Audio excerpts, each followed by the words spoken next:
person is found hanging from a tree, officials are quick to say no foul play suspected. That's exactly what police are saying about Trey Reed, the 21-year-old Delta State University student whose body was found hanging from a tree on a Mississippi campus, less than an hour from where Emmett Till was brutally murdered 70 years ago. But here's the thing, this phrase, no foul play, has a history. In the 1900s, when Black people were lynched, white coroners and sheriffs almost never called it what it was. Instead, they wrote verdicts like suicide or at the hands of persons unknown. In 1912, South Carolina, an inquest flat out said there was no foul play. In 1922, Indianapolis, George Tompkins was found hanging, ruled a suicide. His death certificate wasn't corrected to homicide until 100 years later. In 1932, Virginia, Shedrick Thompson was hanged, mutilated, and burned. These weren't honest mistakes. They were cover-ups to protect white mobs and uphold white supremacy. And now in 2025, when police say no foul play about Trey Reed's death, Black communities hear the echoes of that history. It's not just about one case, y'all. It's about a system that has always tried to erase the truth about Black death. So when we push back, when we demand real investigations, it's because our history taught us no foul play usually means foul play was ignored. Y'all stay woke, ask questions, and apply pressure, but most importantly, stay vigilant. Have you ever noticed this pattern? Whenever a Black person Welcome to another edition of Let It Be Known. I'm your host, Stacey Brown, and you see the thumbnail, Strange Fruit, Neil. Peace and love, everybody. I'm Neil Anderson. Welcome. Come on in. Lots to talk about this morning. Details on Trump's removal of more slavery exhibits.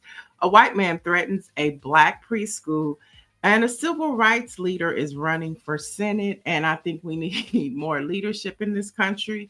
Yes, a Black man was lynched, and Stacey, the police chief that went on record was a Black man. Of course. Police Chief Mike Pillar is a retired Army Lieutenant Colonel. He is a Black man, and he was the one that said that there was no foul play. But more details come out to say that he's not going to comment on it anymore until an autopsy is performed. At 21 years old, this young man, full of life, a long life ahead of him. You would have hoped, and lots to accomplish. 21 years old, hanging from a tree, and he wasn't the only one. What's gone almost overlooked, and I saw Reverend Jamal Bryant posted as well on his Blue Sky account. But Warren County coroner Doug L. Husky had confirmed that the body of Corey Zucaitis, who was a 36-year-old Black man, homeless from Brandon, Mississippi, was found hanging at about 10:30 a.m. Monday near the Ameristar, I should say, casino in Vicksburg, Mississippi.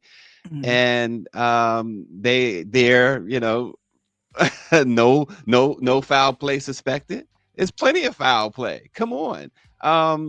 I just want to quote real quick, just a line from Strange Fruit. It says, "Southern trees bear a strange fruit, blood on the leaves and blood at the root. Black bodies swinging in the southern breeze. Strange fruit hanging from the poplar trees." Mm-hmm. Yeah. Yeah. Billie Holiday got in a lot of trouble for singing that song. Mm-hmm. But I took a deep dive into Cleveland, Mississippi. White mayor, as I said, the Delta University police chief is a Black man, and the population is actually 50% African American and 40% white. So just looking at the dynamics of that city, it is a Black town. It is a Black city with a white mayor. So it'll just be interesting to see how this police chief handles this situation, because he was so quick to say there was no foul play without an autopsy, without further investigation. I mean, it was just like he just jumped out in front of the story without any protection of what could have happened to this black man or his family. I'm sure his family doesn't believe that. I'm sure his family wants more answers before we're quick to just say Mhm. there was no foul play. And if we look at the video that we just played, this country has a history of hanging. White men have a history of hanging black people and saying there was no foul play. Oh, it was suicide. I'm with RNG. There's nobody can make me believe that black men in Mississippi are hanging themselves. Some black cops are some of the biggest sellouts around, he said. I will never believe that that they are just hanging themselves. This is this is not a coincidence, folks. The atmosphere has gotten to this point, and I can only imagine. I have not been down in that deep of South. We were in Savannah, Georgia, a few months ago, a couple months ago, but I have not been down to like Alabama and Mississippi at all. I've been to Mississippi by accident one time, and it was like a 5-minute detour drive. And like when I realized when that sign said Mississippi and I was going across that bridge, the next exit I made sure to turn around.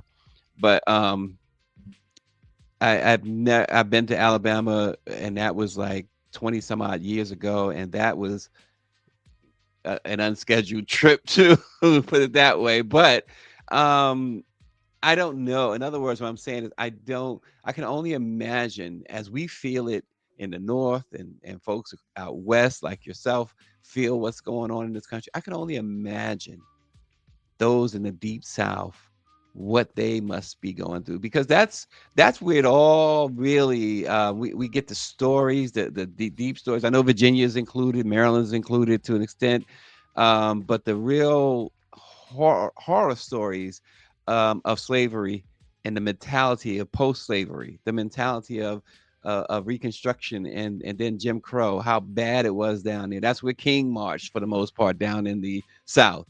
Mhm. And so I can imagine what the brunt of all of this is falling a lot on them too. For sure. And thank God that we were able to pass the Emmett Till lynching bill. It was finally passed. And let's just see what happens. Just how this nation responds. Because this is just as traumatic and heartbreaking as white folks felt when Charlie Kirk died. Okay. Because you feel that way about him, but not only does this lynching take a black man's life, but it also brings up a horrific past that this nation has really never really apologized for or dealt with. Like I'm saying, it took forever to pass the Emmett Till lynching bill, right? It took forever for that to pass.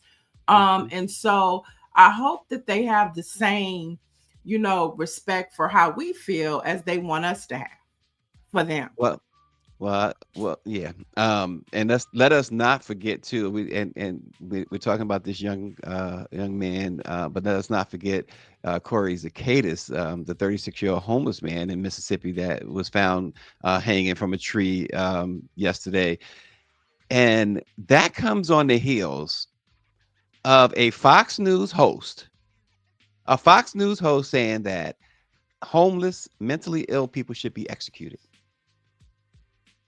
Let that sit for a second. A popular Fox News host, and then we find just a couple of days later a black homeless person. I don't know if he was mentally ill or not, but Corey Zacchaeus is found hanging from a tree in Mississippi. There's a lot going on, folks. It's a whole lot going on, and I've seen a And lot of posts. I think what's interesting too is that all of these hangings are centered around black people. Yeah, well, You don't hear stories about white people hanging from trees. I have yet to hear one. I have never heard that ever. I've yet to hear a Latino, a Asian, a white. I've only heard of black people hanging from trees. Never ever heard anybody except black folks. I'm with you on that one. Nancy Wall asking, was the Fox host removed? No, he was not. He did issue what they said was an apology later.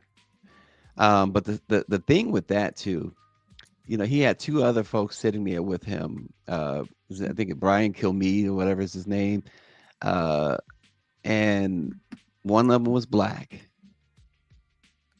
and one of them was white, and they said nothing to tamper him down, to correct him, to tell him how bad that sounded. They shucked and jived with him. And so, in my view, all three of them should be terminated. But Yeah, that's Fox News. right. And there was a black journalist that was fired this week from the Yep. Washington Post because of her truthful comments. It wasn't that she exaggerated or she was making commentary, which, she was just stating facts. And she was fired about Charlie Kirk and his behavior, his tone, and his rhetoric. And she was fired from the Washington Post this week. This is America now, folks. Also, Attorney General Pam Bondi. This is what she says. She says there's free speech and then there's hate speech. We will absolutely target you if you are targeting anyone with hate speech. She also made the point of saying that anyone who is making derogatory comments about Charlie Kirk, their employers, she is imploring corporate America employers to fire anyone who is making what could be deemed any type of derogatory remarks regarding the Charlie Kirk situation. Now, it's important to note, folks. I mean, we could do a lot of but what abouts, right? But it's important to note that a decade ago, Dylan Roof killed 9 black worshipers in a South Carolina church. Dylan Roof believed that black on white, crime was rampant. This is what his belief was. Of course, it's not true, but he believed that, and he hoped, he said, his attack would incite a race war. The FBI deepened its focus on white nationalism, but the Obama administration did not claim in any way that Dylan Roof was a proxy for Republicans, nor did it paint the Republicans as a, quote, domestic extremist organization, as Donald Trump's top advisors are saying now about Democrats in the wake of the Charlie Kirk situation. So just let that sit, that we are seeing stuff from the top, from the Oval Office, that is serving to incite more fear and more unrest and more uncertainty than ever before. They never did that. Dylan Roof was taken to Burger King by the police after he massacred folks in a church. This is America today. And what else is America today? Trump is erasing slavery from public memory, ordering the removal of exhibits like the photo of Peter, the escaped but whipped slave. He's ordering the history at Washington's president's house in Philadelphia to be removed. That contained a lot of things of George Washington's house, right? That contained a lot of things about slavery. Folks, lest we forget Peter. Lest we forget the 4 little girls we talked about yesterday, the Birmingham bombing. Lest we forget Charles Baker, who was born enslaved, who patented the first friction heater in 1903, and so many others. Lest we forget that. This is what they want us to forget.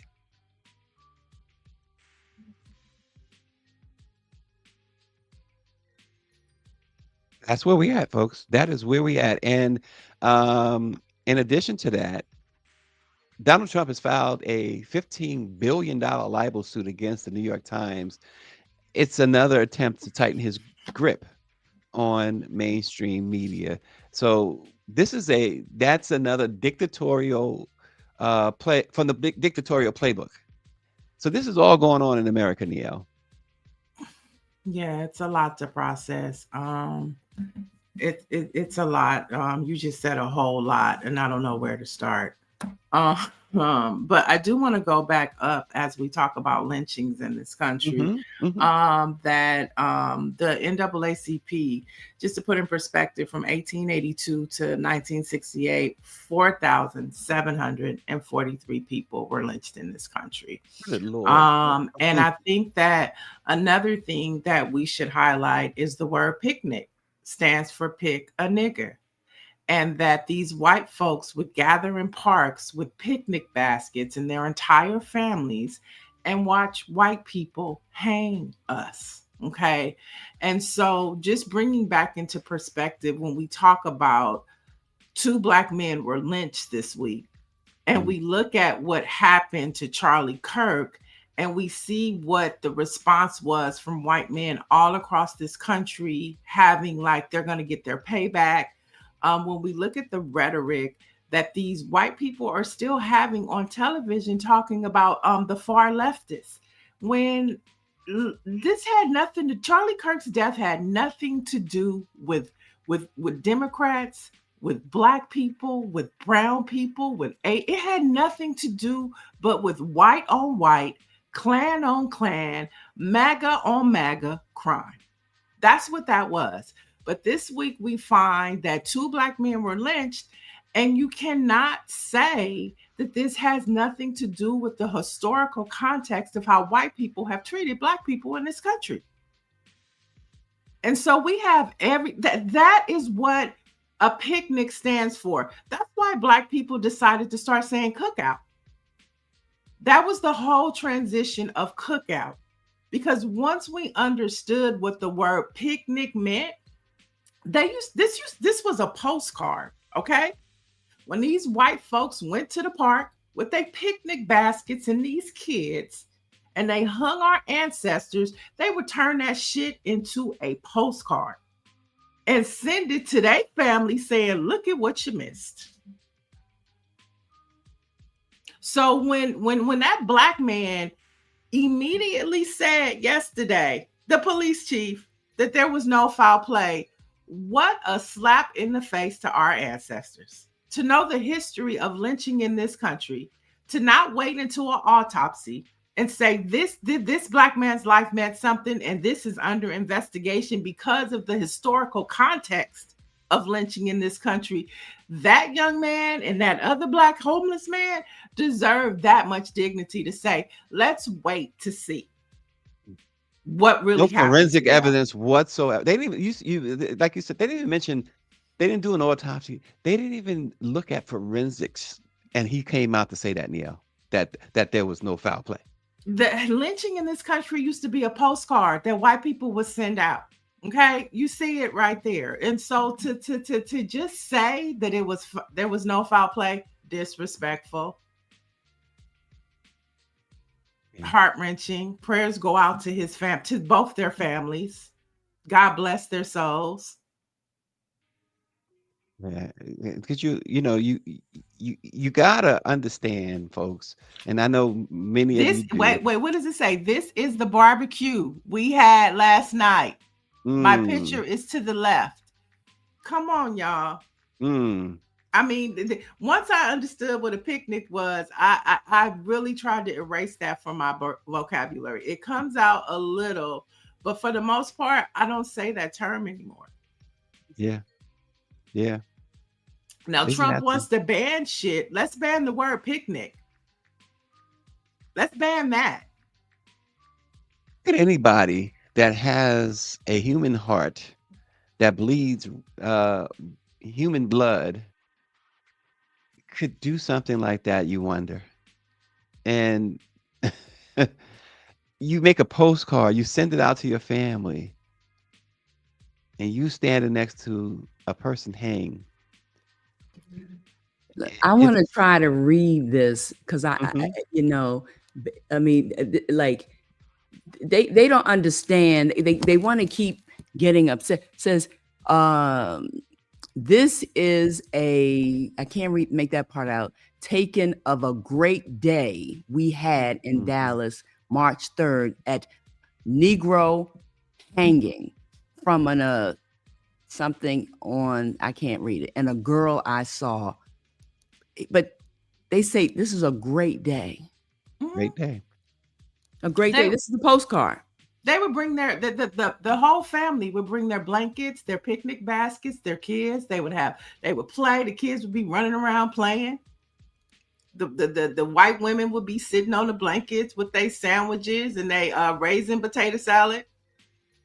And the big finale for the day was us, the hanging of us. And so when we see a lynching this week, we see all of that. We are mindful of all of that. A national Negro anthem, that line, lest we forget. We feel all of this. Mm-hmm. And then we're in a situation right now with a government hostile takeover of the KKK. And so you want us to shut up about, the differences between Charlie Kirk? Like, you guys just lynched 2 Black people, allegedly. And no mainstream media coverage of it at all. Not nationally. At all. It's as if it didn't happen. Now, you see, I always say they are their ancestors' wildest dreams. Look at their ancestors. Yep. Look Yep. at them. There You they see, go. and you see the young ones in the picture smiling. Yeah. The little kids, the little Picnic. babies. Picnic. Dr. Joni says it was their entertainment. So that's what a picnic is. Tell your grandkids, tell your kids. That's what a picnic is. Yeah. It's exhaustion. It's really exhausting. RNG says you can find articles in white-owned newspapers where the journalists wrote about lynchings, bragging about how the hangings were orderly.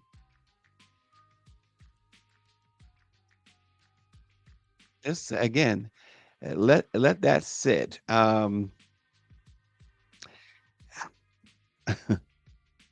Ooh, it's a and Neo can certainly attest. We don't intend to be so heavy in the mornings. We don't intend to be so heavy, but sometimes, as we know, the settings dictate it. The stories dictate it. We try and bring some helpful things and some things that mainstream doesn't cover that benefit African Americans, Latinos, and the underserved. But these are the things we cannot ignore. We just can't ignore. And we have to put it in proper context because context matters. And I'm sure that you're not going to see in CNN and MSNBC news talking about what lynching really means to this country. It's one thing to say a Black man was lynched, but talk about the historical context and who is actually in office right now. You have men in office that are running this country that believe in the beliefs of the KKK, that believe in white supremacy. And we know what white supremacy means as a Black person. So let's talk about that. When you want to talk about Charlie Kirk and what he means to white supremacy, and what white supremacy means to Black people and people of color, it is a huge threat. You want to talk about a threat? That's a threat. Yeah. Shonda says people aren't born with hate. Hate is learned belief that has been taught and reinforced, and we see that in that pictures. Those little kids are being groomed and taught to see that hanging a Black person is normal and it should be celebrated. And so it only gives them the impetus when they grow up to make sure that they do the same thing. And Neil has hit the nail on the head. They're their ancestors' wildest dreams. Right. And then, we should be concerned because of Charlie Kirk's death. Turning Point chapters are on the rise. I think it was over like 20,000 requests and inquiries about starting Turning Point chapters. And now they're trying to start them in high schools. So we have a problem in this country. Mm-hmm. Yep. A major problem. Switching gears just a little bit, folks. As of the end of August, the whereabouts of 2/3 of more than 1,800 men detained at Alligator Alcatraz during the month of July could not be determined. The Miami Herald has obtained the names from two detainee rosters. Around 800 detainees showed no record on ICE's online database. More than 450 listed no location and only instructed the user to, quote, call ICE for details, which is a vague notation that attorneys said could mean that a detainee is still being processed in the middle of a transfer between two sites or about to be deported. So they have they're not giving an accounting, Niel, for the missing at Alligator Alcatraz. You know, for all we know, they could have fed them to the alligators. Bless their 100%. heart. You know what I'm saying? And that is the problem with white supremacy and white people. They don't value Black or brown lives. Our lives mean nothing to them. So for all you Black folks in the chat, I am one of the ones that believe in democracy, and you could vote for whoever you want to vote for. But at the end of the day, white supremacy is no good for nobody, not even for white people, because the supremacy means something. Because once they get rid of us, guess what, y'all poor white folks, they coming for you too. They taking your shit too. Okay, so white supremacy is what this is all about. They do not value our lives, period. Black, brown, Asian, whatever you want to call it, they don't value our lives, period.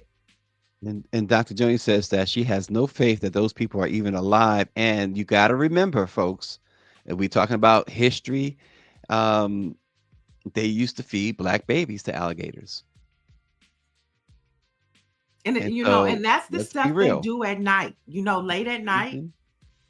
You know, that's why certain places was called sundown towns. Don't be caught there after the sun sets, because they do crazy things at night. They do horrific, horrendous things at night. And they think it's a joke because they don't value our lives, period. No, there's absolutely no value they put on our lives whatsoever. And, you know, you also understand what they have done, stripping and going against the Constitution. They're not reading people's rights.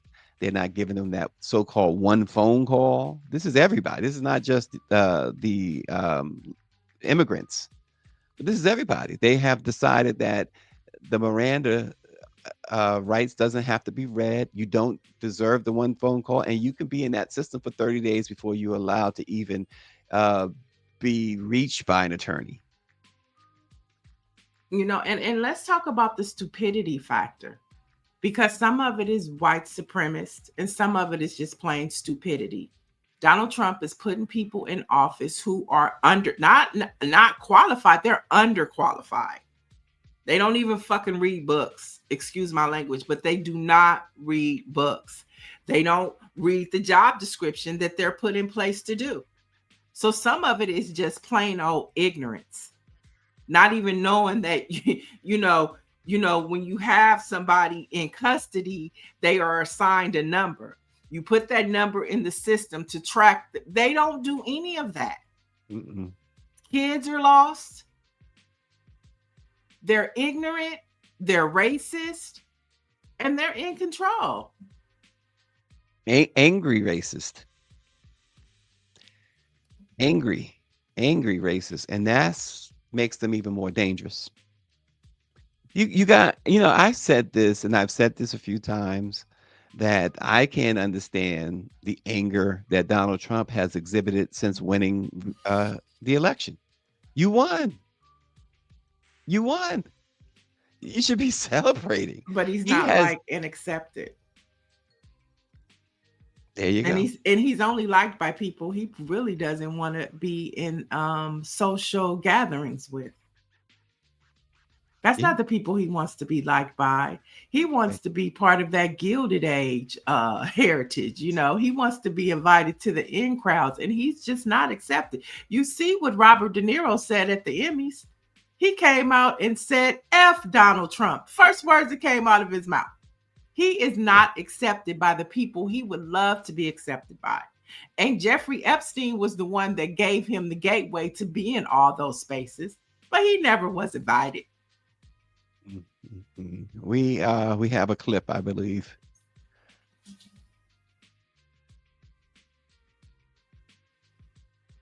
You're not getting volume on it. Repair broken men. That means, listen very carefully to something Frederick Douglass said years ago, but it's pertinent today. He said it's easier to build strong children than to repair broken men. That means that some of these young black male Trump supporters are too far gone to reach. So what must we do? Focus on our youth, our children. The younger, the better. Because your children are swimming in shark-infested waters called social media. And these sharks spread disinformation very effectively to confuse, to mislead, and to miseducate your kids about who they are and what we fought for. If you don't be careful, they'll have your children loving white supremacists while hating Dr. King, John Lewis, the Civil Rights Act, the Civil Rights Movement, the Voting Rights Act, and even rejecting their African heritage. And what is the result of that? Well, everything they need to grow up to become strong black men and women is gone. So you got to tell them that most of these sharks have black faces and they pose as pro-black, but they're really pro-black imposters. And that's real talk. These pro-black... Real talk. That is real talk, Neo. And I think he said one of the many things that he said there that, in my view, is powerful is about forget about those MAGA supporting black folks, the black folks who support that. Forget about them. They're gone. They're lost. Let them stay lost. We got to focus on those who have to swim in these shark-infested waters. That's what I love about the Obamas. They say that all the time. Like they're not worried about the older folks. They are focused on the youth. And they are trying to groom a whole cohort of young people from all across the country to be, the hope of the future. So I mean, when we look at leadership, the Obamas are doing that, whether it's a headline or not. That's what a big component of the Obama Foundation is about, grooming the future. Just like I saw a little black boy yesterday standing in line to go to one of the Charlie Kirk visuals in some city. And he was the profile of just what that gentleman was talking about. I mean, he was like maybe only 14 or 15. And he was talking about black people and, supporting Charlie Kirk and, the white man prayed for him and he said, thank you, amen, and went on into the thing. So they are grooming young black children. Like I said, Turning Point, the reason why I know that they are setting up turning points in high school is because I saw a black man. His name is Dr. Usher. He's out of Florida. He's a Republican.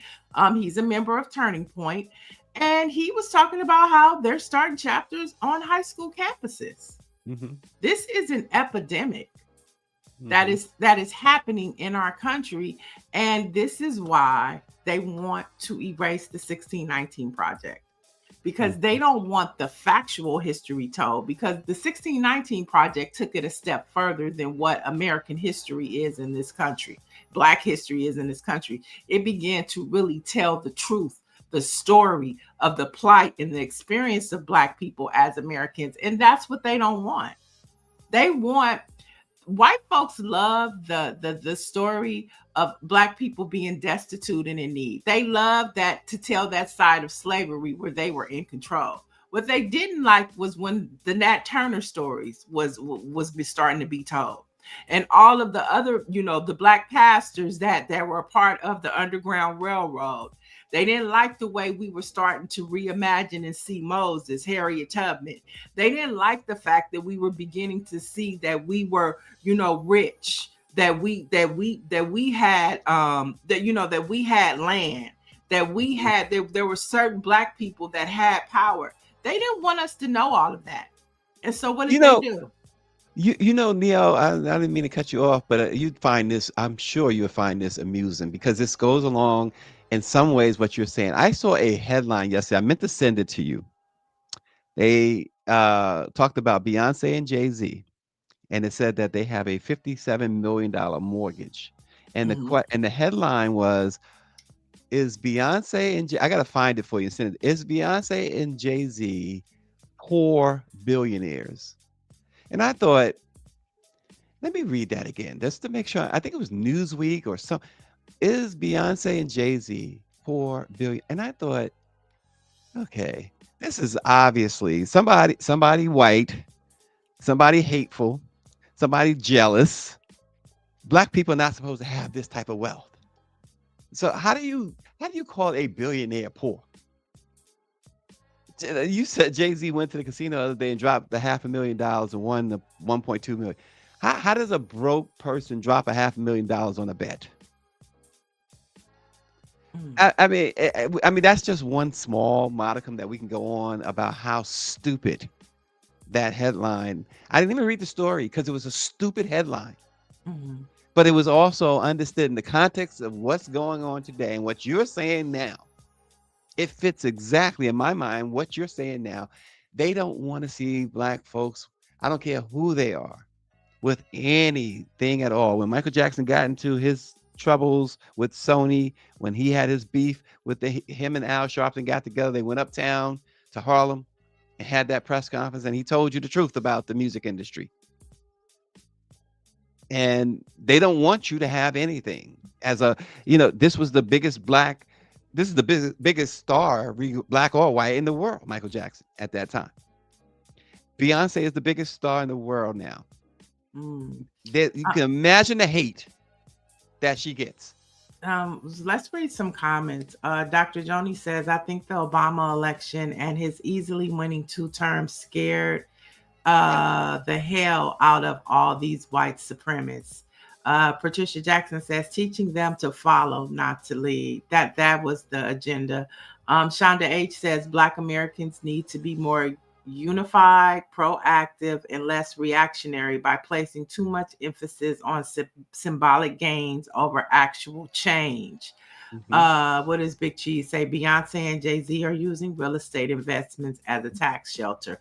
That's true. That's what white people do. They say that all the time. Donald Trump, he knows that play all so well. Yeah. It's nonetheless. And Dr. Marilyn says, Yes. my book club reading this book now called The Filing Station by Vanessa Killer. Filling station. Filling Station. Filling Station by Vanessa Miller. Historical fiction talks about the aftermath of Greenwood.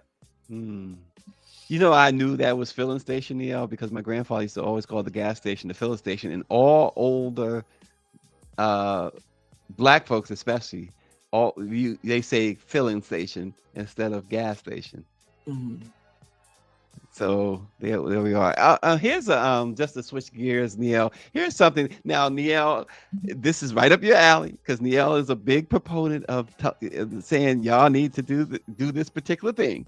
It is National Voter Registration Day, and voter laws are shifting in state after state, and organizers are saying that it's easy to be confused, and that's why Fair Election Center and Nonprofit Vote have updated state guides and are providing the tools to cut through the red tape, train their teams, and reach voters who might otherwise be left behind. For more information, folks, about laws in each state, you can visit www.fairelectioncenter.org. Yeah, you can visit vote.org. If you want to know what's happening in your state or city, Ballotpedia.org is a great resource. It lets you know every elected official, everybody that is filed to run. If you want to know what a ballot measure means, it tells you the pros, the cons. When looking at ballot measures, it's really important to see who is for that proposition or ballot measure or who's against it, because that'll really tell you what it's really all about. Ballotpedia.org is another one. And we're less than 50 days away from a major election, which is probably one of the first midterm elections or that you can vote in. And so if you know, this is where civics kicks in, and it's each one teach one. So, start with your family, then go to your neighbors, then go to your neighborhood. You know what I'm saying? And just make sure that everybody is registered to vote, especially now when we're in a climate where they're going to make it hard for people to vote, right? And so know what it is. Like, every state is different. Make sure that your address is correct. You might be a registered voter, but you might have moved. Or maybe you've changed, you got married and changed your last name. That's a big one that they're trying to go after with the Trump Klan administration. Making sure that if your last name is different from the records, they might send you away and not let you vote. So make sure your name is correct, your address is correct, so that when it comes time to vote, you can. So it's not just for first-time voters. Someone with the screen name Ancient Future says vision without consciousness is blindness. And Bison for Life says the consolidation of media under two families makes Black owned even more important. Ooh. Let's moving on. Juju Watkins says she's keeping a careful eye on her money. She isn't just rewriting record books. She's redefining what it means to be a young star in today's game. At 20 years old, she holds one of the richest shoe deals in women's basketball history, but she's not chasing Bentleys or private jets. She's choosing discipline over decadence. This is a player who shattered a scoring record that stood for 4 decades, signed the biggest shoe deal since the one that Zion Williamson signed with the New Orleans Pelicans, and yet says flat out no to frivolous spending. So it shows that this 20-year-old is not just showing a maturity beyond her years. It's a blueprint for how Black excellence, backed by wisdom, can change both the game and the culture. So good for you, Juju. Yeah, I think all of these young girls, Flage is another one who, we had her on. She was, helping, people get their credit together. But Juju Watkins comes from a history here in LA. Her grandfather was Ted Watkins, who did a lot of community work over in the Watts area, worked extensively with Maxine Waters. So she has a legacy of understanding community finances. And I just love with her and all those young ladies over, they just signed a deal with Unrivaled. And I know the WNBA is not too happy with them. They're scared that that's going to be the new league. Yeah. But her, Ozzy Fuzz, Flage, they all have signed with Unrivaled, and they're doing some really cool stuff over there. So I like how these young women are not just so focused on basketball, but they're looking at the totality of career, of service, of community, and so I just hope that she's able to get back on the court safely sooner than later as this new basketball season approaches for USC. Yeah, and speaking of Unrivaled, Serena Williams just recently made a huge investment into Unrivaled as well. So they're getting some backers, and perhaps that is where women will be paid what they deserve. Yeah, WNBA is scared of that Unrivaled. They are scared. Yeah. But moving on to some more headlines, a North Carolina man has been arrested after he was accused of making threats to shoot up a Black preschool. Now, he said he was going to injure or kill 20 Black children, among other violent racist threats on social media. Now, federal agents and local deputies arrested 25-year-old Zachary Charles Newell on Monday, September 1st. An official said the alleged threats were deeply disturbing. And according to court documents, Google notified the FBI's National Threat Operations Center of threatening comments posted by Newell on YouTube by the username Commentators Hate Me. Now, if convicted, he could face up to 5 years in federal prison. So we were talking about lynchings earlier, and then you have another, white man, threatening to attack a black preschool. Yeah. And as RNG says, how is this not a hate crime? And he only faces up to 5 years in federal prison. And federal prison means that guess who can pardon him? Because why we were just talking about how they don't value black life. Right. And now we're talking about black babies. Yeah. So, and there he is right there, folks. Preschool. A preschool. A preschool. Let that sit in. A black preschool. A black preschool. And last night, the Washington Post dropped an exclusive about the Trump administration ordering the removal of signs and exhibits related to slavery at multiple national parks. Now, including an historic photograph, the photograph that Greer showed earlier of a formerly enslaved man showing scars on his back. And of course, we know that that was part of the premise of Emancipation that Will Smith starred in. Now, the individuals who spoke on the condition of I'm sorry. Anonymity. I'm sorry, anonymity. That's okay. Because they were not authorized to speak with the media, said the removals were in line with President Donald Trump's March executive order of just the reframing of Black history in this country. As if it never happened. Right. Other folks know it happened. Other countries know the disaster that is America when it comes to this stuff. They know what America's crimes are. Why is it that this has never been, and you mentioned, you alluded to this earlier, a situation where America's leaders just simply, the same thing they did with the Holocaust and others, apologize. We can't even get an apology, let alone reparations. Good night. Right. And in more Trump-Klan administration news, U.S. Secretary of Defense Pete Hegseth has made a video with Black servicemen to honor Charlie Kirk. And social media users, of course, it depends on which social media users you're talking about. But a lot of them are pissed, okay? He posted the video during a speaking engagement at Utah Valley University on September 10th.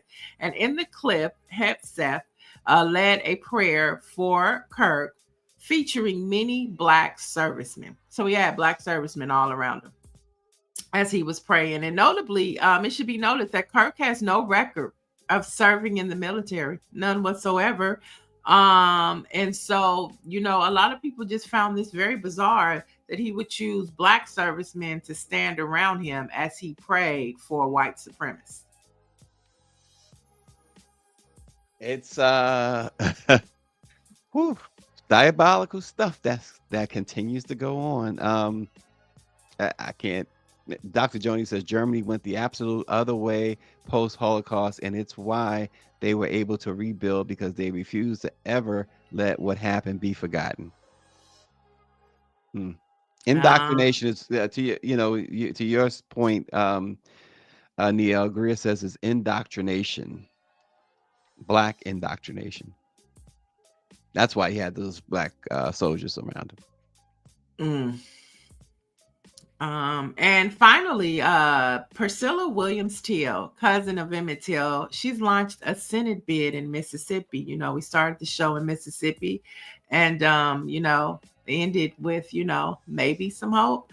Now, the civil rights activist is challenging incumbent Cindy Hyde Smith with a platform centered on justice, healthcare access, and reproductive rights. Now, the election is scheduled for November 3rd, 2026. Of course, that's the big midterm election, with primaries set for March 10th. Now, Williams Till announced her candidacy as a Democrat challenging the Republican incumbent, and this is according to the Mississippi Free Press. Hmm. Wow. So she's jumping into the political arena. And it looks like Mississippi needs it. If the first thing the police chief is going to say is no foul play. Yeah. Mississippi needs a lot of things. And by the way, speaking of Mississippi, they do have two really great black-owned media, black-owned newspapers, both black women-owned, and that is the Jackson Advocate and the Mississippi Link. And I'm sure that they are on top of all of this, as they always are. So just know that. And of course, the great Dawn Montgomery is from Mississippi. So Oh, cool. Okay, I didn't know that. Hattiesburg. Oh gosh. So speaking of the great black newspapers and Dawn and black folks in general, let's get some history going on here. On this date in 1848, the French abolished slavery in all their territories. It would take, of course, a civil war and another 17 years before slavery was abolished in America. So this is a big move on this date in 1848 when the French abolished slavery everywhere in their territories. And today, to lighten things up, on this day in 1979, the Sugar Hill Gang Rapper's Delight was released. Now, the iconic song is considered one of the first hip-hop tracks to bring the genre to mainstream audiences and was the first rap single to become a top 40 hit on the Billboard Hot 100. So, Rapper's Delight, go play it today, go celebrate it, because that was pretty one of the first hits for hip hop. Yeah, I remember when we first got the record, when it came, it was a blue and a blue label with their thing on it or whatever. It was pretty cool, and just playing that thing until we wore it out. We wore it out. There it is. We wore it out. What's your favorite lyric from Sugar Hill, from Rapper's Have you Delight? ever went over to South And the East chicken the tastes food like ain't no wood. good? I got to leave I this mean, the place. macaroni sorry, the peas are mushed and the chicken tastes Tastes like wood. wood. I mean, talk about lyrics, and think about the Rapper's Delight lyrics, just life. And then think about the lyrics today. Unattainable for the average person, right? The Right. lyrics are just like so unattainable today. But this was just, chilling with your friend, his mama cooking bad food, just regular shooting the shit type stuff. You know what I'm saying? And if You we had can to get only some go KO back. checkmate. Right. And then he called his friend back and said, I'm sorry, man. I'm sorry. I mean, the simplicity, but we loved it. And That was a now great story. yeah, and lyrics today, they just like a love song. A love song is yesterday is not a love song today. Oh gosh, no. Not at all. Oh boy, oh boy. Yeah, That bring is back Gen X. Bring it back. Bring it back. but all of that, and so that spawned some other great, hip hop memories. You just think about Eric B. and Rakim, Paid in Full. You talk about, hey, he got fish, which was his favorite dish, and now he had to get some money, because he's digging his pocket, and he still came up with lint, and it was so he had to go out and earn some money. And Right. And then you had songs like it's like a jungle sometimes. It makes me wonder how I keep from man, going up. and that told the Those truth. spoke to the times. That is one of hip hop or not, that is one of the greatest songs ever made in music, in my view. Or what about and the Hard message. Times? Remember Hard Hard Times? times. Yeah. Oh man, absolutely. What about y'all in the chat? What I see somebody say something about John B, but Orange G says now rappers just mumble. Um, and what about you guys? You know, what do you remember? What are the lyrics and songs that I mean, I used to love Houdini. yes, friends. Okay. How many of us have them? Friends, or what was the one about love? Oh yes. Um, Tag on it. what is the name of the? I you know LL did I Need Love. But I mean, the song like "Freaks Come Out at Night," not that one though. Uh-oh. But I mean, just the lyrics were so like on point. Yeah, You know, of course. not the same. Run DMC, of course. Their first big hit. You know, what is it? Oh gosh, how am I drawing the blank on my group? Run DMC. Run DMC is your Sucker group. I thought MCs. Public Enemy was your group. Public Enemy is my group too. I mean, that you know, you go back to those Def Jam days, and they just had that was the Motown of rap right there. Def Right. Jam was the It was Motown. One Love One Love. by There you Houdini. Okay, There you're you lucky go. just to have just one. Yep. 5 minutes of funk. 5 minutes of funk, Yes. Yeah, I mean, that's when it was fun, like you said, and like somebody said in the chat, RNG, you don't know what the rappers are saying today. You know, not all of them, but probably, you know, many of them. You just don't know. But you can go down the list. You know, from Run DMC to Public Enemy to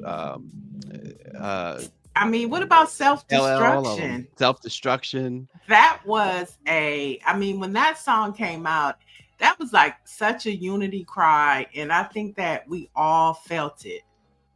We all felt it. MC Light, you know, Queen Latifah with UNITY. Who you calling a bitch? UNITY. Grit says she was a KRS-One fan back in the day. Okay. Yeah, it was so many. I mean, oh gosh, how am I? Now I'm drawing blanks, but I Shot the Sheriff and you know those two dudes, Parrish and oh Mobb god, Deep? no, they're East Coast guys. Greer knows who I'm talking about. Gosh, But I why am I think too, drawing a like blank? a But anyway, bigger point. EPMD. There you go, EPMD. Mike D. Yep. Okay. Yep. But the music spoke to the times, whether it was good times, whether it was social conversation, the music spoke to the times. And I really can't think of any projects that are out right now that actually speak to what is happening in our nation. Yeah.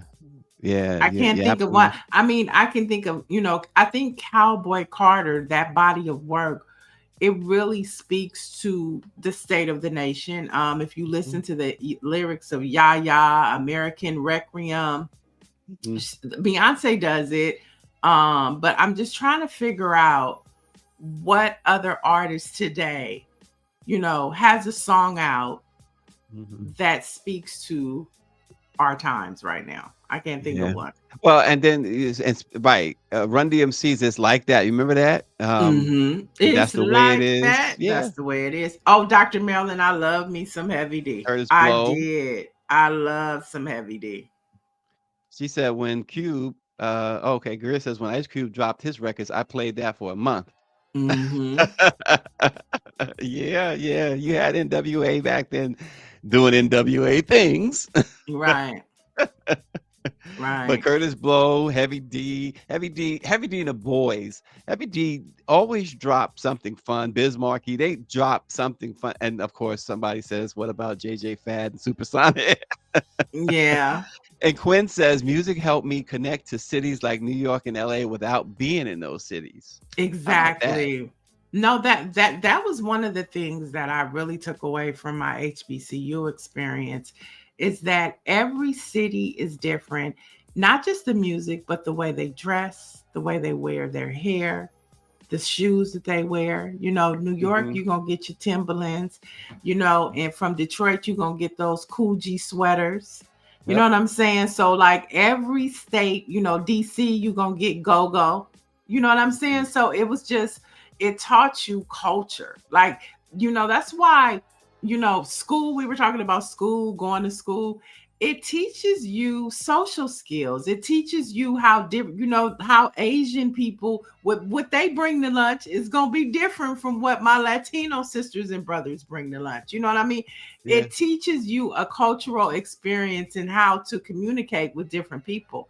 If you don't go out and go to school, go to college, you won't have those experiences. Yeah. Greer says, don't forget about Salt and Pepper, the Trailblazers. Oh, okay. And it just dropped today, the date in November for the Music Hall of Fame. And of course, them along with Outkast are going to be honored. Yeah. And there was an interesting conversation because the second DJ from Salt and Pepper, we know there was Salt and Pepper and then Spinderella, but there also was the first DJ of Salt and Pepper, and she's feeling like she should be included and inducted into the Hall of Fame as well. And Salt and Pepper, they give Spinderella a hard time, so I doubt. Well, folks, our Black-owned newspaper of the day is the Charlotte Chronicle. Since 1974, the Chronicle has been Winston-Salem's trusted community newspaper. For over 5 decades, the paper's mission has been to inform, empower, and uplift the voices of Charlotte, sharing the stories of neighborhoods, leaders, faith, and families. So pick up a copy of the Chronicle today. Oh, it's my turn. It's your turn. She's up there reminiscing. By the way, before just real quick, I've noticed, and Lauren Burke sent this message. For those who might care, Robert Redford, the award-winning actor and director, has died at the age of 89. What were some of his movies? Don't get me the line. I've watched the movies. I can't. Butch Cassidy and the Sundance Kid, All the President's Men, and Ordinary People were among those. Nice. Okay. And I'm sure you're going to find that story, or maybe not. I don't know. But for the latest in Black news and headlines that we talked about today, you can find them over at blackpressusa.com. Thanks for watching. We'll see you tomorrow.